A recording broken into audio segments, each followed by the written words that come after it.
नमस्कार, स्वागत है आप सभी का। आज इस वीडियो में हम जानेंगे कि ओबीई एग्ज़ाम करने के लिए हमें कौन सा प्रोसेस अपनाना है या हमें किन किन चरणों का पालन करते हुए हमें अपने एग्ज़ाम का जो प्रोसेस है उसको आसान बनाना है। अगर हम इस प्रक्रिया को ठीक से फॉलो करते हैं तो फिर हमें लास्ट टाइम पर प्रॉब्लम नहीं होगी। लास्ट टाइम का जो एक पैनिक क्रिएट हो जाता है वो नहीं होगा। तो इस प्रक्रिया को जानने के लिए हमें सबसे पहले ये जानना है कि इस प्रक्रिया के 11 चरण हैं, मतलब इसे 11 भागों में हमने बांट लिया है, जिससे कि इसको समझना आसान हो जाए और स्टेप बाय स्टेप आपको ये बात पता हो कि आपको क्या क्या चीज़ें करनी हैं अपना एग्ज़ाम करने के लिए। तो जो सबसे पहला इसका काम है जो आपको करना है, वो सबसे पहला काम ये करना है कि आपको DU पोर्टल से अपना एडमिट कार्ड डाउनलोड करना है। जब आप अपना DU पोर्टल से अपना एडमिट कार्ड डाउनलोड कर लेंगे तो आपको अपना एडमिट कार्ड चेक करना है, जिसमें कि आपको क्या चेक करना है कि आपकी जो उसमें डिटेल्स लिखी हैं वो ठीक लिखी हैं या नहीं, और दूसरी चीज़ कि जो जो पेपर आपने भरे हैं वो वाले पेपर आपके उसमें आए हैं या नहीं आए हैं, उनके यूनिक पेपर कोड आपके ठीक हैं या नहीं हैं। इफ़ इन केस आपको कोई उसमें गलती नज़र आती है, कोई त्रुटि आपको समझ में आ रही है कि इसमें है, तो आप अपने कॉलेज से कांटेक्ट कीजिए और उसे इमीडिएटली ठीक कराइए। इस प्रक्रिया का जो दूसरा बिंदु है वो ये है कि उसके बाद आपको DU पोर्टल पर अपने आप को रजिस्टर्ड करना होगा एग्ज़ाम के लिए। रजिस्ट्रेशन करने के लिए DU पोर्टल पर जब आपका रजिस्ट्रेशन हो जाता है तो उसमें आपकी डिटेल्स आ जाती है, और डिटेल आने के बाद आप उसमें चेक कीजिए फिर से कि आपके सभी पेपर्स उसमें हैं या नहीं हैं, और उसमें कुछ गलती है तो आप उसी समय आप एग्ज़ामिनेशन ब्रांच को या अपने कंसर्न कॉलेज को आप जो है इसके लिए इन्फॉर्म करेंगे। इस प्रक्रिया का जो तीसरा चरण है उसमें आपको वो चरण शुरू होता है आपके एग्ज़ाम वाले दिन पर। तो एग्ज़ाम वाले दिन पर आपको क्या करना है, आगे का जो पूरा प्रोसेस है ये उसी से जुड़ा हुआ है। एग्ज़ाम वाले दिन आपको सबसे पहले तो अपने जो भी आपका लॉगिन आईडी है उसको यूज़ करते हुए, लॉगिन आईडी पासवर्ड यूज़ करते हुए आपको लॉगिन करना है DU पोर्टल पर। DU पोर्टल पर लॉगिन करने के लिए, मतलब आप लास्ट टाइम पर लॉगिन नहीं कर पा रहे हैं, कुछ परेशानी हो रही है, कुछ दिक्कत हो रही है, तो कोशिश कीजिए कि आप उससे थोड़ा सा पहले, टाइम से थोड़ा सा पहले ही लॉगिन कर लीजिए, जिससे कि आप उस समय की जो परेशानी आपको आएगी लॉगिन में उससे आप बच सकते हैं। इसके बाद है चौथा चरण, जो कि बहुत इम्पॉर्टेंट है, आपके आंसर से जुड़ा हुआ है। इसमें आपको अपना टाइटल पेज प्रिपेयर करना है। टाइटल पेज किसे कहते हैं कि आपके आंसर जो आप लिख रहे हैं उससे पहले आपको एक शीट लगानी है जिसमें आपकी डिटेल्स लिखी होंगी, और इस ये टाइटल पेज भी अपने आप में इम्पॉर्टेंट होता है, जो कि आपकी डिटेल्स उसमें लिखी हुई होती हैं, तो उससे पता चलता है कि कॉपी किस रोल नंबर की, किस बच्चे की है। इसके लिए आपको टाइटल पेज में क्या क्या लिखना है ये जानना बहुत बहुत ज़रूरी है, क्योंकि अब तक जितने भी हमने OBE एग्ज़ाम की कॉपीज़ देखी हैं उनमें बच्चों ने बहुत सारी डिटेल्स डाली हुई हैं जिन्हें डालना नहीं चाहिए, जिन्हें अनफेयर मीन्स भी माना जाता है। तो हमें मतलब ये चीज़ें जो पूरी डिटेल्स जो हमें जो चीज़ें नहीं लिखनी हैं वो भी आपको इससे समझ में आ जाएगी, और जो लिखना है उसमें वो भी आपको समझ में आ जाएगा। तो सबसे पहले आपको डेट ऑफ एग्ज़ामिनेशन लिखना है उस टाइटल पेज पर। सबसे पहले डेट ऑफ एग्ज़ामिनेशन कि आपका जो पेपर है, आपका जो एग्ज़ाम है उसकी तारीख क्या है, आपको वो लिखना है। उसके बाद आपको एग्ज़ामिनेशन रोल नंबर लिखना है, जो कि आपको आपके एडमिट कार्ड पर लिखा हुआ मिलेगा। कई बच्चे अपना कॉलेज रोल नंबर लिख देते हैं, आपको कॉलेज रोल नंबर नहीं लिखना है, अपना एग्ज़ामिनेशन रोल नंबर लिखना है, जो कि DU से आपको मिला हुआ होगा, जो कि एडमिट कार्ड के ऊपर आपका लिखा हुआ होगा। इसके बाद आपको नेम ऑफ कोर्स लिखना है कि आपका कोर्स क्या है। आप नेम ऑफ द कोर्स लिखेंगे, आप BA प्रोग्राम से हैं, BCom से हैं, BA ऑनर्स से हैं, जिससे भी हैं आपको वो उसमें लिखना होगा। इसके बाद आपको सेमेस्टर लिखना है कि आप किस सेमेस्टर से हैं। अपना सेमेस्टर लिखने के बाद अगली पंक्ति में आपको यूपीसी लिखना होगा। यूपीसी का मतलब है यूनिक पेपर कोड, जो कि आपके एडमिट कार्ड पे भी लिखा हुआ होगा और जब आपने अपना एग्जामिनेशन फॉर्म भरा होगा उसमें भी आपको पता होगा कि आपने कौन कौन से पेपर भरे हैं। तो यूनिक पेपर कोड बहुत ध्यान से आप भरिए, यूनिक पेपर कोड गलत बिल्कुल भी मत भरिए, चेक करके अच्छे से आप यूनिक पेपर कोड को लिखिए। और इसके लिए बहुत अच्छा है कि आप एग्ज़ाम वाले दिन पहले से ही अपना कहीं पर रफ पेज पर या कहीं पर भी अपना यूनिक पेपर कोड लिख लीजिए। यूनिक पेपर कोड और अपना एग्जामिनेशन रोल नंबर, इन दोनों में आपको गलती बिल्कुल भी नहीं करनी है। इसके बाद आपको टाइटल ऑफ द पेपर लिखना है कि आपके पेपर का क्या नाम है, आपको ये भी उसमें लिखना ज़रूरी है।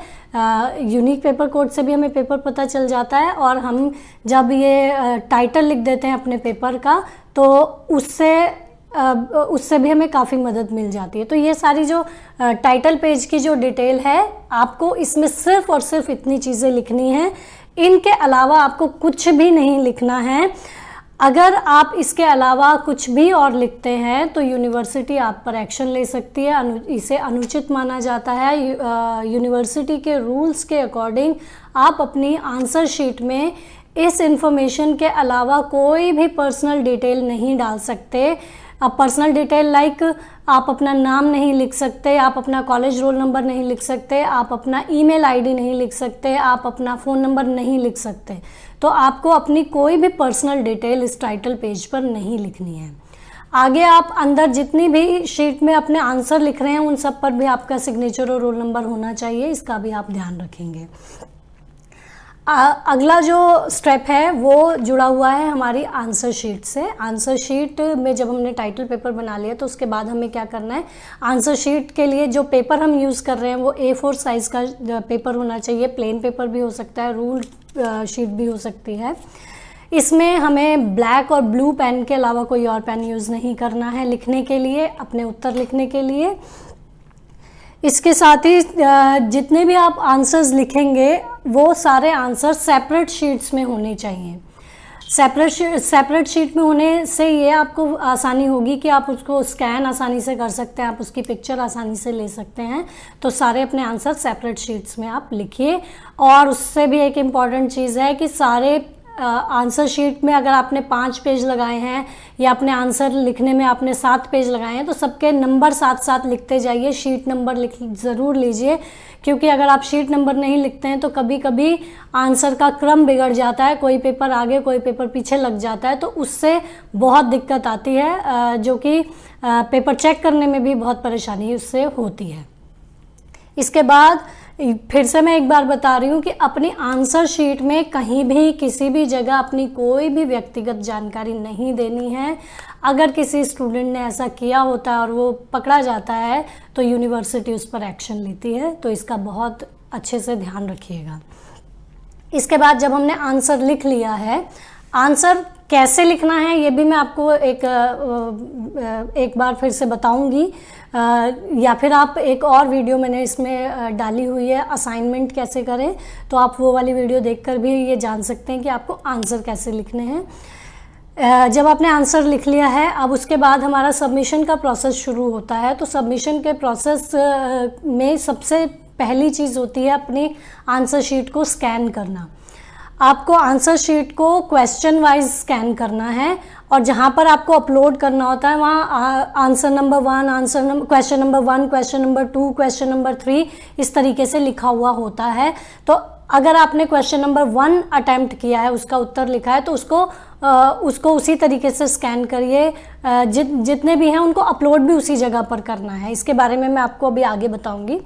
तो आप क्वेश्चन वाइज अपने आंसर शीट्स को स्कैन कर लीजिए। आंसर शीट को स्कैन करने के बाद आपको अपलोड करनी है अपनी कॉपीज़। अपलोड करने के लिए आप उसे PDF फॉर्मेट में भी कर सकते हैं और JPEG फॉर्मेट में भी इसको आप इसकी फ़ाइल बनाकर आप पोर्टल पर इसको अपलोड कर सकते हैं। मोस्ट इम्पॉर्टेंट थिंग कि आपकी जो भी आप फाइल उस पर अपलोड कर रहे हैं उसकी लिमिट 7 MB है। 7 MB से ज़्यादा की आप फाइल उस पर अपलोड नहीं कर सकते हैं। तो जो बच्चे ये पूछते हैं कि हमें एक उत्तर लिखने के लिए कितना उत्तर लिखना है, कितने पेजेस लिखने चाहिए, तो उसके लिए ये आंसर यही है कि आपको उतना ही लिखना है जो 7 MB में आ जाए, उससे ज़्यादा आपको नहीं लिखना, अदरवाइज़ आपकी कॉपी अपलोड नहीं होगी। अब यहाँ अपलोड की जब मैं बात कर रही हूँ तो अपलोड करते समय आपको जो बहुत ध्यान रखना है वो ये ध्यान रखना है कि अगर आपने क्वेश्चन नंबर 1 किया है तो उसको क्वेश्चन नंबर 1 की जगह ही अपलोड करें।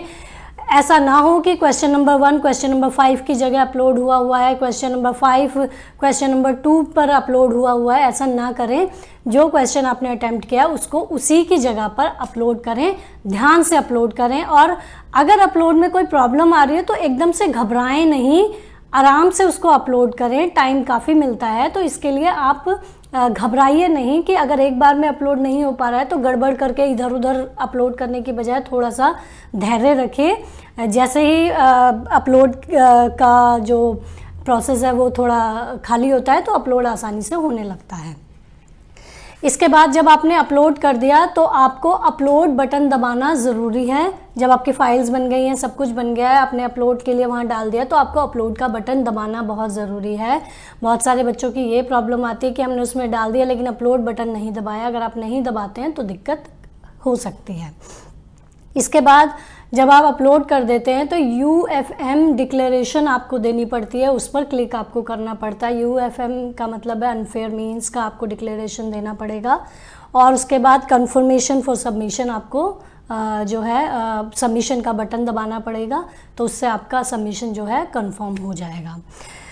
जब भी आप पेपर जमा करते हैं तो पेपर जमा करने का टाइम जो है ऑटोमेटिकली सिस्टम पर आपका आ जाता है। तो आप ये मत सोचिए कि हम लिमिटेड टाइम्स के बाद भी हम जो है अपलोड कर लेंगे या कोई दिक्कत नहीं होगी, ऐसा नहीं है। सिस्टम पर आपका टाइम रिकॉर्ड होता है, तो टाइम को लेकर बहुत ध्यान रखिए आप लोग। जब आप अपलोड कर देते हैं, आप सबमिशन आपका हो जाता है, उसके बाद ऑटो जनरेटेड आपको एक सिस्टम जनरेटेड आपको एक एक्नॉलेजमेंट मिलता है, जिससे कि आपको ये पता चल जाता है कि आपकी कॉपी जमा हो चुकी है। अगर किसी का सब कुछ ठीक हो रहा है, सबमिशन भी हो गया है, सक्सेसफुल आ भी रहा है उस पर लिखा हुआ, उसके बाद भी उसको ईमेल नहीं आई है, ईमेल के थ्रू आपको एक्नॉलेजमेंट मिलता है, तो अगर ईमेल नहीं आई है सबमिशन की तो उस समय एकदम से पैनिक मत होइए, थोड़ी देर बाद आपको ईमेल आ जाएगी अगर आपका सक्सेसफुली अपलोड हो चुका है तो। अब बात करते हैं अगले प्रोसेस की। इसमें मैं बताऊंगी आपको कि ड्यूरेशन क्या रहेगी इसमें। अगला स्टेप जो है हमारा ड्यूरेशन का रहेगा। ड्यूरेशन के लिए जो विद्यार्थियों को 3 घंटे मिलते हैं अपना आंसर लिखने के लिए, 1 घंटा मिलता है। 3 घंटे के अलावा 1 घंटा एक्स्ट्रा जो हमें मिलता है वो मिलता है क्वेश्चन पेपर डाउनलोड करने के लिए, आप अपनी आंसर शीट पूरी स्कैन करने के लिए और उसके बाद पोर्टल पर जमा करने के लिए। तो टोटल मिलाकर हमारे पास 4 घंटे होते हैं। 4 घंटे के बाद भी अगर आपका जमा नहीं हो पाता है, कोई भी टेक्निकल इशू हो सकता है, कोई भी दिक्कत हो सकती है, तो इस स्थिति में आपको पहले 4 घंटे तक ही आपको कोशिश करनी है, पोर्टल पर ही कोशिश करनी है। ये कोशिश ना करें कि इसे किसी और तरीके से हम जमा कर लें, तो इसका ध्यान आप रखिए। इसके बाद जो ये वाली ड्यूरेशन है, ये ड्यूरेशन 3+1 मतलब टोटल 4 घंटे जो है स्टूडेंट्स के लिए हैं। PWD स्टूडेंट के लिए 6 घंटे का समय है, 4 घंटे लिखने के लिए और 2 घंटे अपलोड स्कैनिंग और डाउनलोड करने के लिए, पेपर डाउनलोड करने के लिए। तो इस टाइम लिमिट में आपको करना है। इफ़ इन केस आप ये 4 घंटे में भी अपलोड नहीं कर पा रहे हैं तो भी आप परेशान मत होइए। उसके बाद आपको एक्स्ट्रा 60 मिनट्स यानी कि 1 घंटा आपको एक्स्ट्रा मिलता है, जिसमें कि आप अपनी आंसर शीट जो है पोर्टल पर अपलोड कर सकते हैं। इसका ध्यान रखना, पोर्टल पर अपलोड कर सकते हैं, लेकिन 4 घंटे के बाद जब आप पोर्टल पर अपलोड करते हैं तो आपके पास एविडेंस होना चाहिए कि आप अपलोड कर पाने में समर्थ नहीं थे, या कोई उसमें टेक्निकल प्रॉब्लम थी या कोई और दिक्कत थी। तो इस चीज़ को आप ध्यान रखना कि आपको स्क्रीनशॉट्स लेने पड़ेंगे जब भी आप ट्राई कर रहे हैं अपलोड करने के लिए और वो अपलोड नहीं हो पा रहा है, तो उसका स्क्रीनशॉट ले लीजिए, जो कि आपको जब आप 4 घंटे के बाद पोर्टल पर सबमिट करेंगे उसके साथ आपको लगाना पड़ेगा। तो पोर्टल पर जमा करने के लिए अब हमारे पास टोटल 3 + 1 + 1 = 5 आवर्स का टाइम होता है। अगर 4 घंटे में हम जमा नहीं कर पाए हैं तो हमें एक्स्ट्रा 1 घंटा मिलने के बाद 5 घंटे का टाइम होता है। इसी तरीके से जो PWD स्टूडेंट्स हैं उनके लिए जो हमारे 6 घंटे हमने पहले बताए हैं 4 + 2, उसमें 1 घंटा और जुड़ जाता है। अगर वो जमा नहीं कर पा रहे हैं तो फिर वो उससे जमा कर सकते हैं। इसके बाद भी अगर जमा नहीं हो पाता है तब हम क्या करें? तो ये इसके लिए यूनिवर्सिटी ने ईमेल के थ्रू जमा करने का भी प्रोविज़न रखा है, लेकिन ये तब करना है जब 5 घंटे में भी आपका जमा नहीं हो पाता है। 5 घंटे के बाद एक्स्ट्रा 30 मिनट, आधा घंटा आपको मिलता है ईमेल करने के लिए अपनी कॉपी, जो कि PDF फॉर्मेट में होनी चाहिए या JPEG फाइल में होनी चाहिए। उसमें आपको विद एविडेंस कि आप जमा कर नहीं पाए हैं, विद एविडेंस आप ईमेल करके अपने जो भी सब्जेक्ट वाइज ईमेल आईडी आपको आपके कॉलेज की तरफ से प्रोवाइड किया गया होगा, या सबमिशन के लिए कोई अलग से आपके कॉलेज ने कोई ईमेल आईडी आपको दिया होगा, उस ईमेल आईडी पर आपको एकदम लास्ट में जब आप 5 घंटे बाद भी जमा नहीं कर पाए हैं तब आप उसे एक ईमेल लिखकर उसकी आप क्यों जमा नहीं कर पाए हैं, और साथ में वो एविडेंस आपकी जो एविडेंस के जो आपने स्क्रीनशॉट लिए हैं, जो इमेजेस आपके पास हों, उनको आप पिक्चर्स को उसके साथ अटैच करके अपनी पूरी आंसर शीट उसके साथ लगा के आप ईमेल कर सकते हैं। लेकिन अगर आपने ये ज़रूरी एविडेंस उसमें नहीं दिए कि आप जमा कर पाने में सफल नहीं हो पा रहे थे, तब आप अगर आपने नहीं उसमें डाले तो फिर आपकी कॉपी एक्सेप्ट होगी या नहीं होगी इसकी कोई गारंटी नहीं होती। जब आप ईमेल पर जमा कर देते हैं उसके बाद रिव्यू कमेटी में आपकी कॉपीज़ जाती हैं और रिव्यू कमेटी ये डिसाइड करती है कि आपकी कॉपी इवैल्यूएशन के लिए आगे जाएगी या नहीं जाएगी। तो इसलिए पूरे प्रोसेस को बहुत ही सावधानी से, आराम से, धैर्य से, पैनिक क्रिएट मत कीजिए, आराम से इसको अपने पूरे प्रोसेस को फॉलो कीजिए, तो आपका पेपर बहुत आसानी से जमा हो जाएगा और कोई आपको दिक्कत नहीं आएगी। उम्मीद करती हूँ कि ये पूरी प्रक्रिया आप आसानी से समझ पाए होंगे, और जो भी बच्चे इस बार एग्ज़ाम देने वाले हैं, OBE एग्ज़ाम देने वाले हैं, उन सभी को मेरी बहुत बहुत शुभकामनाएं। धन्यवाद।